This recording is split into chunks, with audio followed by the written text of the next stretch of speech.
नमस्कार दोस्तों। आज का टॉपिक है वेस्ट एशिया का जो क्राइसिस चल रहा है, emerging alliances and global trade का थ्रेट। जी हाँ, वेस्ट एशिया आपको मालूम है हमेशा बहुत ज़्यादा न्यूज़ में रहता है और ये मेनली मुस्लिम कंट्रीज़ का एक गुट बन जाता है। और ये अलायंस वर्सेस इजराइल का अलायंस हो रहा है विद अमेरिका वगैरह। तो ट्रेड पे क्या थ्रेट पड़ रहा है, तो चलिए हम देखेंगे इस वीडियो में। लास्ट तक देखिएगा तभी मजा आएगा। देखिए, multilateral escalation beyond borders. West Asian conflict has expanded from localised warfare into multi layered regional confrontation. जी हाँ मित्रों, ऐसा ही होता है। वेस्ट एशिया में बहुत पुरानी जंग चली आ रही है और जब चीजें आउट ऑफ कंट्रोल होने लगती हैं तो और कोई ध्यान इतना नहीं दे रहा होता। जैसे वेस्ट एशिया में आपको मालूम है कि लफड़ा चल रहा है, इसराइल वर्सेस ईरान। ये मेनली चलता रहता है, ईरान वर्सेस इसराइल का जो साथी अमेरिका, ये चलता रहता है। तो पूरे वर्ल्ड का ध्यान क्या करें ऐसा कि हम पे आए और उनको जब वर्ल्ड को नुकसान होगा तो तत्परता से हम पर ध्यान देंगे, हमारी एक्टिविटी पे। तो ऐसा कुछ ईरान और मेनली ईरान सोच रहा है कि ऐसा क्या करें। तो वही ये जो स्ट्रेटेजिक इनकी लोकेशन जो है, जहां से पूरे एनर्जी का क्रूड ऑयल वगैरह पूरे एक्सपोर्ट इंपोर्ट चलता, पूरा ट्रेड चलता है, उस वजह से उन्होंने ये स्ट्रेटेजी बनाई कि जी हाँ, अब एक गेम खेलेंगे। तो ये इससे पूरे वर्ल्ड की इन्फ्लेशन, पूरी इकोनॉमी पे घाटा पड़ रहा है। तो ये इसलिए बहुत बड़ा टॉपिक बन रहा है। ये अब लोकलाइज वॉरफेयर नहीं रहा, ये मल्टी लेयर्ड रीजनल कन्फ्रंटेशन बन चुका है। इंटर की थ्रेट कर रहा है इंटरनेशनल एनर्जी कॉरिडोर। जी हाँ, क्रूड ऑयल वगैरह एनर्जी सप्लाई चेन जो पूरा इंपोर्ट एक्सपोर्ट का पूरा हमारा चलता है उसको, और रीजनल पावर के डायनेमिक्स को कि भैया कैसे हम रीजनल पावर को मेंटेन रखें और अपने मुद्दों को बनाए रखें। जैसे मुस्लिम गुट अपना गुट बना लेगा, इसराइल इंडिया का बनता है, तो अपने अपने रीजनल पावर डायनेमिक्स चल रहे हैं। तो कैसे क्या जाता है देखते हैं। अब इसमें बात होती है पाकिस्तान, सऊदी अरेबिया और तुर्की का एक अलाइनमेंट हुआ है रिसेंटली। अब देखिए ऐसा क्यों अलाइनमेंट हुआ, क्योंकि ये मुस्लिम देश है। मुस्लिम देशों की एकजुटता आपको वो बताने की जरूरत नहीं है कि ये एक तो आइडियोलॉजिकल पॉइंट ऑफ व्यू से एक पन्ने पे खड़े मिलते हैं और ऑब्वियस सी बात है, यही रीजन है, मेनली तो यही रहता है, रिलीजन पॉइंट ऑफ व्यू। अब ये इस वजह से एक साथ आए हैं, डिफेंस एग्रीमेंट मेनली इन्होंने साइन करा है। For example trilateral defence cooperation इन्होंने साइन करा है। क्या कि स्ट्रेटेजिक रीअलाइनमेंट रहेगा, potential formal mutual defence arrangement forming a new block in the Muslim world. एक न्यू ब्लॉक बना लिया है। ये ब्लॉक मतलब होता है गुट। किन लोगों का गुट? पाकिस्तान, सऊदी अरेबिया और टर्की का ग्रुप बन गया है कि मतलब हम एक साथ हैं, कुछ भी हुआ तो हम एक साथ जवाब देंगे। किसी तीनों पर हमला या कुछ गड़बड़ हुई तो हम तीनों एक साथ ही तीनों अपने पे समझेंगे कि भाई हाँ, अकेले पे नहीं हुआ है, हम सब पे हुआ, हम तीनों पे। ये गुट कहता है, ये ब्लॉक होता है। समझ में आ रही है आपको बात? जी हाँ। सिक्योरिटी रैशनल की बात अगर हम करें तो Pakistan seeks stronger security partners amid heightened tension with India and Afghanistan. तो इंडिया अफगानिस्तान से इनके इश्यूज चल रहे हैं, पाकिस्तान के हिस्टोरिकल इश्यूज हैं। तो डेट्स वाई कि मतलब हम कमजोर ना पड़ जाएं। तो पाकिस्तान का पॉइंट ऑफ व्यू है हम एक ब्लॉक बना ले तो हमारे ऊपर कोई दिक्कत है तो वो ब्लॉक हमारा साथ दे। ये बेसिकली पाकिस्तान की सोच है। Trigger threshold, a formal agreement could treat an attack on one member state as an collective threat to all.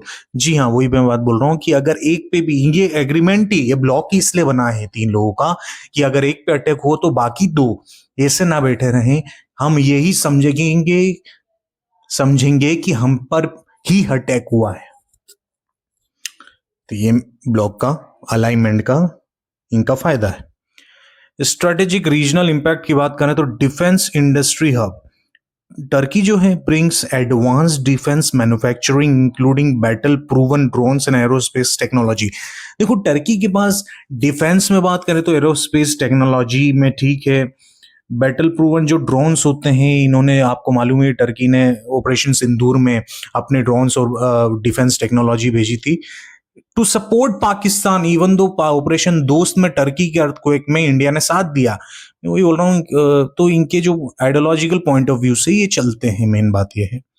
तो ये हुआ डिप्लोमेटिक सपोर्ट की। अगर हम बात करें तो अंकारा जो टर्की की राजधानी है continues it's traditional diplomatic alignment with Islamabad और कश्मीर। जो ये कश्मीर का मुद्दा है, तो पाकिस्तान के व्यू पॉइंट पे ये अंकारा जो है टर्की व्यू पॉइंट पे हामी बनता है कि एग्री करते हैं हम पाकिस्तान के व्यू पॉइंट से। तो ये वाली बात है।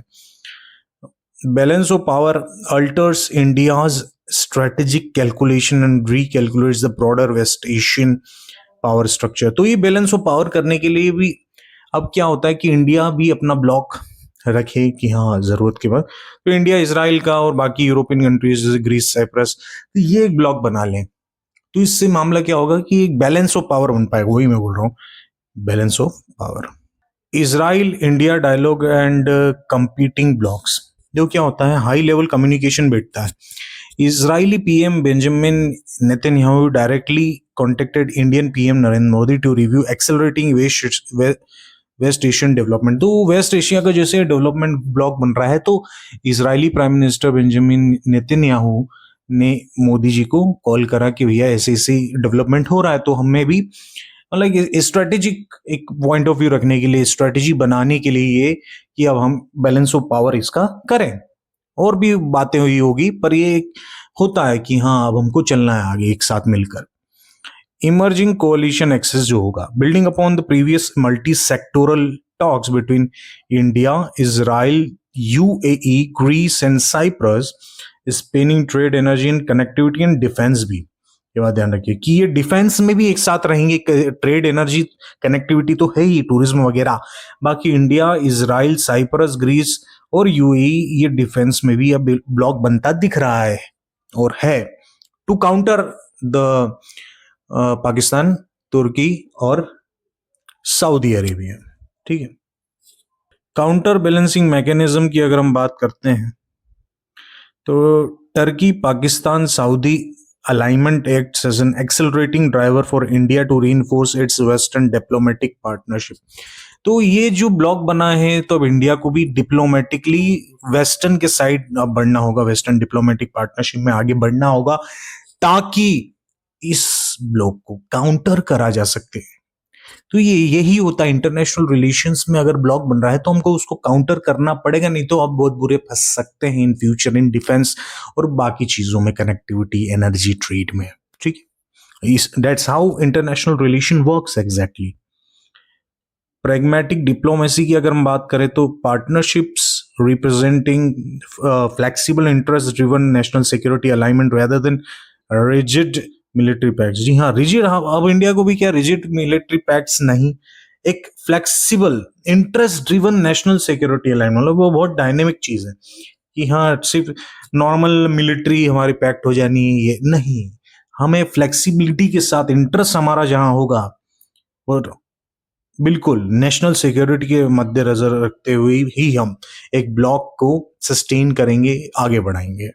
Gaza conflict and strategic friction की अगर हम बात करते हैं तो cease fire negotiations, diverging positions की बात करें तो हमास जो है indicated willingness to surrender weapons under proposed cease fire. Hamas ने कहा था कि एक हमारा बिल्कुल विलिंगनेस है सरेंडर करने का वेपन्स को, अगर सीज फायर हमारे मुताबिक हो, under propose cease fire. Where is Israel insist on strict military control and long term security guarantees. उन्होंने, इजराइल का पॉइंट ऑफ व्यू रहता है कि हमास वगैरह ये फालतू की बात कर रहे हैं, सीज फायर मान तो जाते हैं कि हम मान गए, फिर बाद में वही अपनी वाली दिखाते हैं। इजराइल का पॉइंट ऑफ व्यू है, फिर इसलिए इजराइल चाहता है कि भैया मिलिट्री, स्ट्रिक्ट मिलिट्री कंट्रोल हो, लॉन्ग टर्म सिक्योरिटी गारंटी तभी हमको मिलेगी, मतलब युद्ध से ही बात बनेगी, ऐसे नहीं मानने वाली। ये इजराइल का point of view. Arab Muslim backlash की अगर हम बात करें तो wide spread confrontation from regional capitals over ongoing civilian and impact peace term execution. Basically क्या होता है कि अरब मुस्लिम बैकलैश हमेशा, फिर ये क्या होता है कि जो मारपीट हुई है, जो वॉर हो रहा है, तो उससे फिर मुस्लिम, जो अरब मुस्लिम बैकलैश हुआ है इसराइल के अगेंस्ट, वो नफरत बढ़ती जाती है। आपने देखा होगा फिर पैलेस्टाइन वाला, तो ये इसराइल को फिर अब वो वाली बात हो जाती है कि इसराइल अब उनको नगारा, अरब मुस्लिम बैकलैश और बढ़ रहा है against Israel and western countries specifically to who are supporting Israel. तो ये बहुत दूर तक जाता है। US Israel objective gaps, strategic friction की अगर हम बात करें, highlights that despite Washington being Tel Aviv's primary strategic guarantor, both governments maintain distinct geopolitical priorities. देखो क्या होता है कि भले ही हम जानते हैं कि तेल अवीव यूएस के लिए बहुत ज्यादा इंपॉर्टेंट मतलब स्ट्रेटेजिक पार्टनर है, पर उनके जियोपॉलिटिकल पॉइंट ऑफ व्यूज दोनों के अलग हैं। अमेरिका के पॉइंट ऑफ व्यू तो जियोपॉलिटिकल अलग हैं और इसराइल के अलग हैं। जी बिल्कुल, भले उन दोनों एक हैं, बात है यूएस इसराइल एक है कुछ पॉइंट ऑफ व्यू में अगेंस्ट ईरान एंड ऑल, बाकी कुछ geopolitical point of views of course अलग है, दोनों के ऑब्जेक्टिव्स अलग हैं। डिप्लोमेटिक आइसोलेशन की बात करें तो growing divergence creates severe friction between Israel and international supporting partners. अब जैसे ये बढ़ते जाएगा तो ऑब्वियसली बात है ईरान वो Bab Mandeb and Strait of Hormuz and ये जो भी मेन एरियाज हैं, तो अगर ये गड़बड़ हो जाएगी, एनर्जी सिक्योरिटी और आपका कनेक्टिविटी ट्रेड नहीं होगा, तो इंटरनेशनल, मैंने वही बताया था सबसे पहले, फिर इंटरनेशनल लफड़ा बढ़ता है, इन्फ्लेशन होगा तो कौन आपका साथ देगा, तो वो वाली बात है। Iran is playing that game.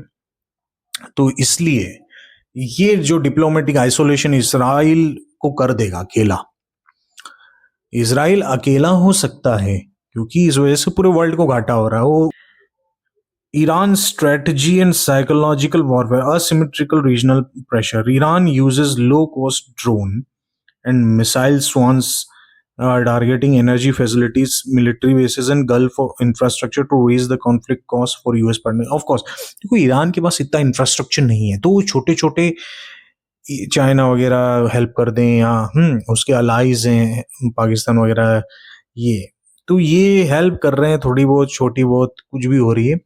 तो ये basically low cost drone use करेंगे, मिसाइल स्वान्स, एनर्जी फैसिलिटीज को टारगेट कर दिया क्योंकि एनर्जी की तबाही मचेगी वर्ल्ड में, तो वर्ल्ड फिर यूएस को प्रेशर करेगा बंद कर दो, ये स्ट्रेटेजी है क्योंकि उनके पास इंफ्रास्ट्रक्चर नहीं, ईरान के पास मिलिट्री बेसिस को अटैक करना, गल्फ इंफ्रास्ट्रक्चर को खराब करना ताकि एनर्जी क्राइसिस आ जाए पूरे वर्ल्ड में, तभी यूएस पे दबाव पड़ेगा, उसका ट्रेड पे इफेक्ट पड़ेगा और उसको झुकना पड़ेगा। ये स्ट्रेटेजी है इंफ्रास्ट्रक्चर ना होने के बावजूद।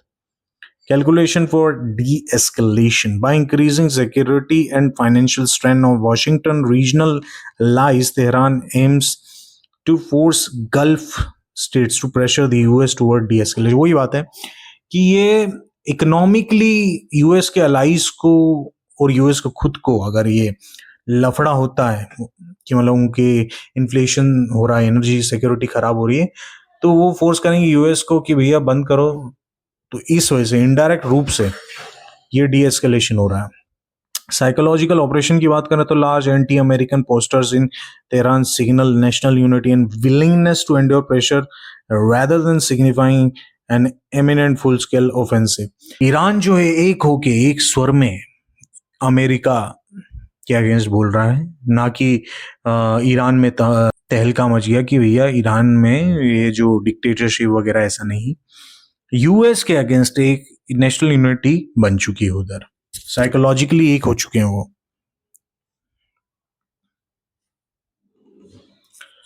क्रिटिकल मेरीटाइम चौक पॉइंट्स मैंने आपको भी बताया कि बाबिल मंदेब है भैया बहुत ज्यादा, straight of Hormuz, global economic shock होता है इससे। तो देखो क्या होता है, बाबिल मंदेब स्ट्राइक की बात करें, Houthi forces in northern Yemen exploit position to strike Red Sea commercial shipping. देखो क्या होता है, हाउथी फोर्सेस ये भी ईरान के साथ हैं, तो हाउथी फोर्सेस क्या करते हैं, नदर्न यमन में एक्सप्लॉइट करते हैं रेड सी से जो भी पास हो रही commercial shipping, forcing vessels into long detours around Cape of Good Hope, कि मतलब आप घूम के जाएं, रेड सी आपको नहीं मिलेगा। क्यों? कि हाउथी रिपेलियन वहां पर अटैक कर रही जी वहां से, क्योंकि ये ईरान के साइड है, तो फिर वहां से घूम के जाओ केप ऑफ गुड होप से, तो एक्सपोर्ट यूरोपियन क्या होगा और एक्सपोर्ट बाकी कंट्रीज का एशिया कहाँ से एक्सपोर्ट कर पाएगी, तो ये मेन रूट है ना, इनका कब्जा है इन पे, तो वाली बात है बाबेल मंदेब। ठीक है, स्ट्रेट ऑफ हॉर्मुज की बात करें तो world's primary crude oil artery, Iranian geographical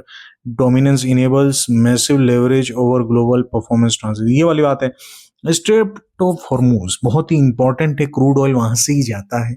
Iran जो कि वहां पर उसकी पोजीशन है जियो पॉलिटिकल, तो उसकी पोजीशन क्या करती है कि एक ऑफकोर्स वो काम करेंगे ना वो कि भैया पेट्रोल ही नहीं जाएगा तो पूरे वर्ल्ड में तबाही मचेगी, एनर्जी क्राइसिस आ जाएगा, तो यूएस पे प्रेशर बढ़ेगा। तो ये वाली बात है, ग्लोबल इकोनॉमिक शॉक इस पे बढ़ता जाएगा और यूएस को एक तरह से प्रेशर बहुत ज्यादा फील होगा और वो बंद करेगा।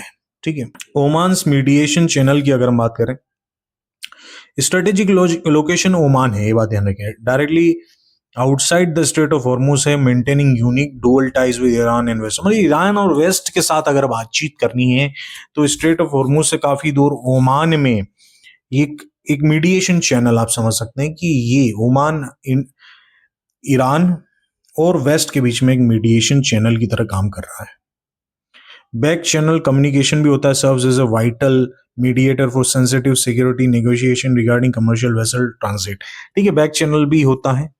मेरे टाइम लो कंस्ट्रेंट की बात करें तो टॉल क्लेम्स असेसमेंट, इसमें क्या होता है, unconfirmed rumours regarding transit toll must be viewed with caution under international maritime law. तो ये टॉल भी लिया जा रहा है ऐसा सुनने में आ रहा है, पर ये इंटरनेशनल लॉ के मैरीटाइम लॉ के अगेंस्ट है और ये उनको दबाव देता है कि भैया आप नहीं कर सकते, ईरान वगैरह जो भी बाबिल मंदेब से पास हो रही है ऐसा नहीं कर सकते।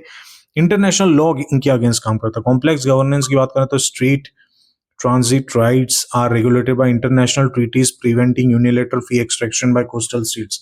जो भी कोस्टल में स्टेट्स हो मुंह मांगी कीमत टोल या टैक्स में नहीं ले सकते, कोस्टल स्टेट फी एक्सट्रैक्शन नहीं कर सकते, इंटरनेशनल लॉ उसको गवर्न करता है। तो ये उनका रोड़ा है कि ये इनको इनको रेगुलेट करता है। $2 million वर्सेस $20,000 की अगर बात करें तो असिमेट्री है एक तरह की, cost mismatch in air defence में की जो उनकी कॉस्टिंग है।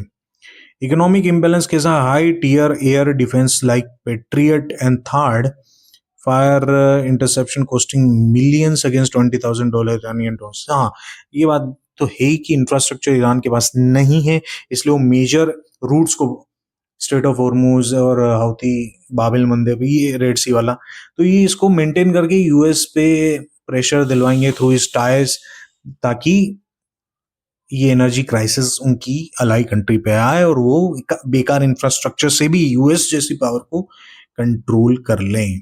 Stock pile depletion, prolong saturation attacks strain US and allied interceptor manufacturing capacity and inventory depth. तो ये लंबे समय तक अगर चलता है तो सैचुरेशन पॉइंट आ जाता है अटैक में यूएस के और उसके अलाई के इंटरसेप्टर मैन्युफैक्चरिंग कैपेसिटी। जी हाँ, कोई लंबे समय तक फाइट चलती है तो उसके एक तो स्टॉक कम हो जाता है, गिरने लगता है, मैन्युफैक्चरिंग इतनी जल्दी थोड़ी होती है। तो ये स्ट्रेटेजी है। स्ट्रेटेजिक सस्टेनेबिलिटी जो होती है, ईरान की strategy relies on exhausting expensive defence stockpiles through high volume low cost swarm warfare. मतलब लो कॉस्ट स्वार्म वॉरफेयर से ये बड़े बड़े एक्सपेंसिव डिफेंस स्टॉक पाइल्स को हिलाने का स्ट्रेटेजी इनकी रहती है, क्योंकि सस्टेनेबिलिटी वो तभी सस्टेन कर पाएंगे अगर महंगी कीमत वाली चीजें लेंगे तो हो ही नहीं सकता इनका। इसलिए छोटे छोटे लो कॉस्ट हाई वॉल्यूम में स्वार्म वॉरफेयर से ये एक्सपेंसिव डिफेंस स्टॉक पाइल से लंबे समय तक लड़ पाएंगे, स्ट्रेटेजिक सस्टेनेबिलिटी रहेगी। अब why the West Asia crisis matters for India. जी हाँ, ऑब्वियस ही बात है, कब से बोल रहा हूं मैं, एनर्जी सिक्योरिटी।